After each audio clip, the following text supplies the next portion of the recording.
하나님 말씀 함께 보겠습니다. 마태복음 26장 31절부터 35절까지 그리고 26장 69절부터 75절까지 두 군데서 함께 보도록 하겠습니다.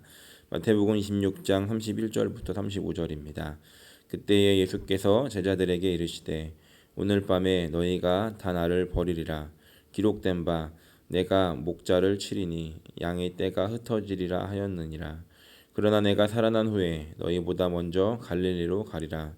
베드로가 대답하여 이르되 주여 모두 주를 버릴지라도 나는 결코 버리지 않겠나이다. 예수께서 이르시되 내가 진실로 내게 이르노니 오늘 밤 닭 울기 전에 내가 3번 나를 부인하리라.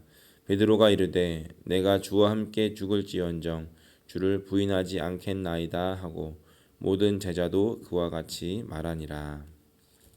아멘. 26장 69절부터 75절입니다.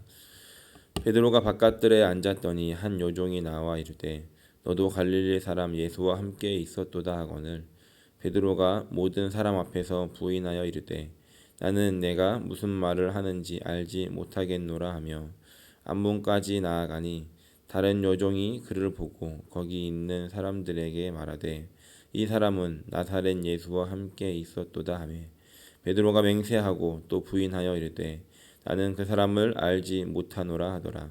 조금 후에 곁에 섰던 사람들이 나와 베드로에게 이르되 너도 진실로 그 도당이라 내 말소리가 너를 표명한다 하거늘 그가 저주하여 맹세하여 이르되 나는 그 사람을 알지 못하노라 하니 곧 닭이 울더라.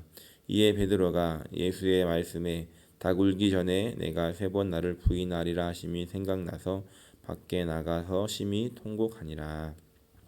아멘. 저는 오늘 그래도 괜찮아 라는 제목으로 하나님 말씀을 함께 나누려고 합니다. 이제 계속해서 이 시간은 흘러 예수님께서 십자가에 달리실 시간들이 다가오고 있는 것을 우리가 보게 됩니다. 지난 시간 우리는 예수님께서 제자들과 함께 유월절 만찬 마지막 식사를 나누시는 장면을 함께 나누었습니다. 그때 예수님께서 이렇게 말씀하십니다. 오늘 밤에 너희들이 나를 다 떠나갈 것이다. 하지만 내가 살아난 후에 너희보다 먼저 갈릴리로 갈 것이다 라고 말씀하십니다. 제자들에게 너희들이 나를 떠나가게 될 것이다 라고 말씀하시는 것은 마치 이 만찬을 시작하면서 너희 중에 한 명이 나를 팔아넘길 것이다 라고 예수님께서 말씀하셨던 것과 비슷한 느낌을 우리가 갖게 됩니다. 이 제자들의 배신과 제자들이 자신을 떠나가게 될 것들에 대해서 예수님께서는 이들에게 미리 말씀하고 계시다는 겁니다. 그때 베드로는 예수님 아닙니다. 모두 주를 버릴지라도 나는 버리지 않겠습니다. 라고 이렇게 이야기합니다. 자신은 예수님의 오른팔 같은 수제자이고 다른 제자들은 몰라도 나는 주님을 버리지 않을 것입니다. 라고 이렇게 호언장담을 했던 베드로였습니다. 하지만 예수님께서는 그에게 너가 오늘 나를 부인할 것이고 닭이 울기 전에 3번 부인할 것이다 라고 이렇게까지 이야기를 합니다. 그때 베드로는 다시 한번 예수님께 아닙니다 라고 이야기를 하고 나머지 제자들도 예수님께 그렇지 않을 것이다 라고 이야기를 하게 됩니다. 하지만 이제 시간이 지나 예수님께서 겟세마네 동산에서 기도하시고 잡혀가시게 됩니다. 예수님께서 잡히시던 그 순간에 모든 제자들은 다 도망가게 됩니다. 그 옆에 함께 있었던 베드로와 요한도 도망을 가게 되죠. 하지만 예수님께서 이제 대제사장의 관저에 그곳에서 이제 사람들에게 재판을 받게 되는 그런 상황 속에 있었을 때 베드로는 그 예수님이 어떻게 되는지 궁금하여 그곳까지 따라가게 됩니다. 성경에 보면 요한과 베드로가 그곳에 있었던 것을 알게 되는데 베드로는 비록 예수님을 당장은 떠나갔지만 그 예수님과 했던 말들을 기억하며 또 예수님과의 그동안의 시간들을 기억하며 예수님께서 어떻게 될 것인지 궁금하여 그 재판하는 장소에까지 가게 됩니다. 비록 멀리 감치 떨어져 있었지만 바깥들에 앉아 있었지만 그럼에도 베드로는 그곳에 예수님이 보이는 곳에 아직 있었다는 것입니다. 하지만 그 시간들이 길지 않았습니다. 그곳에 있었던 한 여종이 베드로에게 너가 예수와 함께 있었던 사람이다라고 이야기를 하게 됩니다. 이 재판이 이루어졌던 시간은 밤이었습니다. 그래서 얼굴이 잘 보이지 않았겠지만 이제 불이 쬐어지는 그런 장소에 있게 되었을 때 그 여종이 베드로를 알아보고 이야기를 하게 되었다는 것입니다. 이때 베드로는 모든 사람들 앞에서 아니다라고 이야기를 하게 됩니다. 그리고 이윽고 세 번이나 그렇게 부인하고 마지막에는 그 예수님을 나는 알지 못한다라고 저주까지 하고 맹세까지 하게 되는 것을 우리가 보게 됩니다. 베드로는 비록 예수님을 떠나지 않고자 그 자리까지 가게 되었지만 거기까지는 있었지만 이제 그 여종이 베드로에게 당신이 예수와 같이 있었던 사람이다라고 이야기를 하게 됐을 때 그리고 계속해서 추궁하게 되었을 때 결국 예수님께서 말씀하신 것처럼 그 예수님을 부인하고 또 저주하고 맹세까지 하게 되는 일들이 일어나게 되었다는 것입니다. 그리고 닭이 울게 되는 소리를 듣게 되고 베드로는 그것이 생각나서 밖에 나가 심히 통곡하게 되었다라고 이렇게 말씀에 기록하고 있습니다.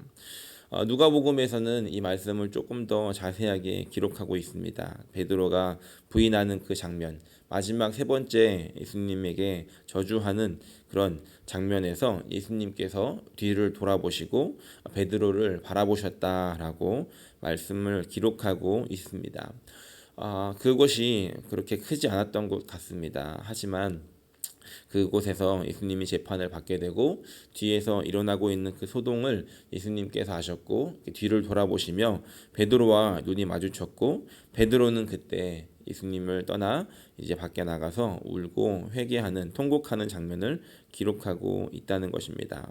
그렇다면 오늘 이 말씀 어떻게 보면 베드로가 실패한 이야기, 베드로의 인생의 흑역사라고 할 수 있는 이 말씀을 기록하고 있는 이유가 무엇일지 이것을 통해서 오늘 우리에게 가르치고자 하시는 것이 무엇일지 오늘 우리가 함께 생각해 보기를 원합니다. 우리가 알다시피 베드로는 이후에 예수님의 사역에 있어서 아주 중요한 역할을 하게 되는 것을 우리가 보게 됩니다. 사도로서 교회를 담당하고 또 많은 사람들에게 말씀을 전하고 담대히 복음을 전했던 그런 사람이 되는 것을 우리가 알고 있습니다. 물론 이 성경이 쓰여졌던 이 마태복음이 기록되었던 이 시기는 이 말씀의 내용은 과거의 이야기를 기록하고 있지만 이 말씀이 기록되어졌던 그 시기는 이미 그 사도들이 활동을 했던 그리고 이 모든 시간들이 교회들이 세워졌던 시간들이었다는 겁니다. 다시 말해서 이 말씀을 기록했던 그 시점에서는 베드로가 아주 훌륭한 역할을 감당했다는 것을 모두 다 알고 있었던 시간이었다는 것입니다.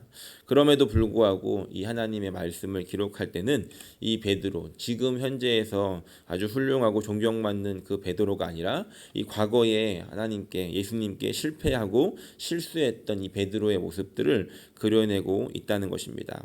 그래서 1차적으로 이 말씀을 읽는 사람들은 아마 이렇게 생각을 했을 것입니다. 이 말씀을 읽으며 아니 이 위대한 베드로가 이런 시간들이 있었구나. 이 베드로도 이렇게 실패를 했었구나 라고 하는 것들을 이 말씀을 읽는 독자들은 생각할 수가 있었다는 것입니다. 그래서 성경은 이 모든 사건들에 대해서 포장하지 않고 굉장히 세밀하게 그리고 정직하게 기록하고 있다는 것입니다. 오늘 우리 말씀을 우리가 읽을 때도 마찬가지를 적용할 수 있을 것 같습니다. 이 말씀을 기록하면서 우리가 한 가지 생각해 볼 수 있게 되는 것은 그리고 느끼게 되는 것은 베드로도 이런 실패를 겪었구나라고 하는 것을 우리가 알 수 있게 됩니다. 참 재미있는 것은 누군가가 성공한 이야기, 잘된 이야기들을 우리가 들을 때는 그것을 통해서 도전을 받기도 하고 때로는 나는 이렇게는 못해 라는 생각을 하게 됩니다.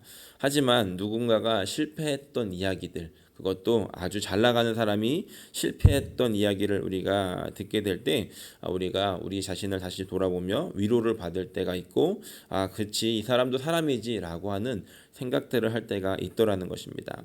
베드로에게도 오늘 이런 시간들을 우리가 일어나고 있는 것을 보게 됩니다. 물론 베드로는 지금까지 오면서 예수님에게 잘하기도 했지만 또 실수하는 장면들도 몇 번 기록하고 있었습니다. 하지만 오늘 이 실수는 베드로의 인생에 가장 큰 실수라는 것을 실패의 기록이라는 것을 우리가 알 수 있습니다. 예수님께서 베드로에게 말씀하실 때 너가 오늘 나를 3번 부인할 것이다 라고 말씀하셨을 때 예수님께서는 왜 베드로에게 이런 말씀을 하셨을까를 생각해 볼 수 있습니다. 물론 이 이야기를 하지 않으실 수도 있었고 또 이것에 대해서 그냥 넘어가실 수도 있었고 또 이 베드로가 호언장담할 때 예수님께서는 베드로를 구박하면서 너 이렇게 이야기했지 과연 너가 어떻게 하는지 두고 보자 라고 말씀하시지 않고 부드럽게 이렇게 예수님께서 말씀하고 있다는 것입니다. 어떻게 보면 우리는 이 말씀 속에서 여전히 베드로를 사랑하시는, 그리고 베드로가 그렇게 실패하고 자신을 부인하고 자신을 저주하게 될 것을 예수님께서 아셨음에도 불구하고 베드로를 사랑하는 마음으로 베드로에게 기회를 주고 계시는 것을 우리가 생각해 볼 수 있게 되는 것입니다. 베드로에게 이렇게 말씀하시는 것 같습니다. 너가 나를 버릴 거야. 너가 나를 부인할 거야. 너가 나를 저주할 거야. 나는 외롭게 그 십자가를 지게 되고 혼자 남게 될 거야. 그래도 괜찮아. 나는 이미 다 알고 있고 너를 용서하기로 결정하였어. 그래도 괜찮아 라고 이렇게 베드로에게 말씀하시는 것은 아닐까 우리가 생각해 보게 된다는 것입니다. 하나님의 용서, 예수님께서 우리를 용서하시는 분이십니다. 그런데 그 용서는 언제나 우리의 실패보다 더 크다는 것을 우리가 생각해 볼 수 있다는 것입니다.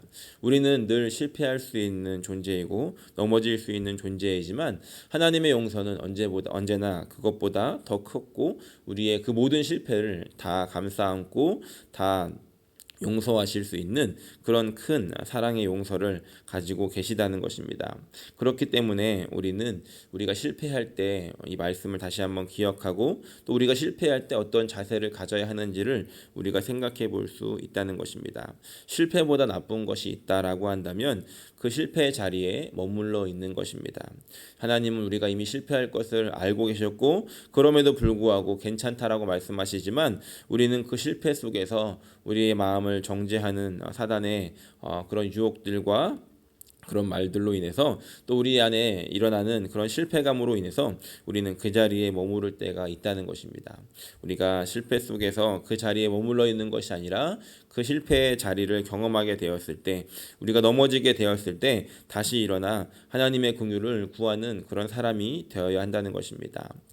예수님께서 이 마지막 식사를 하시는 그 자리에서 유다에게도 기회를 주십니다. 너가 나를 팔게 될 것이다 라고 말씀하셨습니다. 그리고 감람산으로 나아가시면서 베드로에게 그리고 모든 제자들에게 너희들이 나를 부인하고 떠날 것이야 라고 말씀하셨습니다.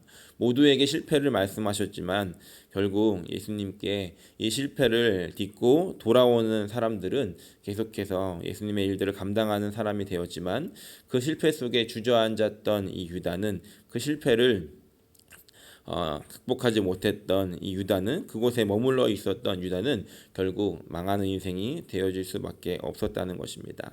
오늘 이 말씀을 우리 마음속에 다시 한번 기억할 때 하나님, 오늘 여전히 우리는 실패할 수 있는 존재이지만 하나님께서 이미 그것을 아셨기 때문에 다시 한번 나에게 기회를 주시는 분이셔서 감사합니다 라고 하며 우리가 그 실패를 딛고 일어나 주님을 바라볼 수 있는 그런 하루가 되기를 소원합니다. 또한 우리에게 하나님께서, 예수님께서 이렇게 말씀하셨던 것을 기억하면서 우리의 마음속에 가져야 하는 또 하나의 자세는 나는 실패할 수밖에 없는 존재야 라고 하는 그런 나약한 마음이 아니라, 그렇기 때문에 실패를 정당화하며 그 실패를 당연하게 생각하는 것이 아니라 예수님께서 그것을 아심에도 불구하고 나를 포기하지 않으신다는 것을 기억하며, 그렇다면 나는 오늘 예수님을 실망시켜드리지 않겠다. 내가 할 수 있는 힘이 아닌 하나님께서 도우시는 힘으로 말미암아 내 안에 계신 성령의 능력으로 말미암아 성령께서 인도하시고 이끄시는 대로 살아감으로 말미암아 오늘 하루도 주님께서 원하시는 대로 살아가고 내 안에 그 실패에 대해서 말씀하시고 깨닫게 하실 때에 내가 그 자리에 깨어 그것을 극복할 수 있는 그 실패가 아닌 그것에서 승리할 수 있는 삶을 살아갈 수 있게 해주십시오라고 기도할 수 있는 하루가 되기를 소원합니다. 그래서 오늘 이 하루 이 말씀을 붙잡고 살아갈 때 하나님 오늘도 내가 실패하지 않고 승리할 수 있게 하여 주시고 혹시나 내가 실패한 자리에 가게 될지라도 하나님 내가 다시 일어나 주님을 붙잡고 주님을 바라볼 수 있는 인생이 될 수 있게 해달라고 함께 기도하며 오늘도 하나님의 은혜를 누리고 경험할 수 있는 귀하고 복된 날이 되시기를 예수님의 이름으로 간절히 축원합니다.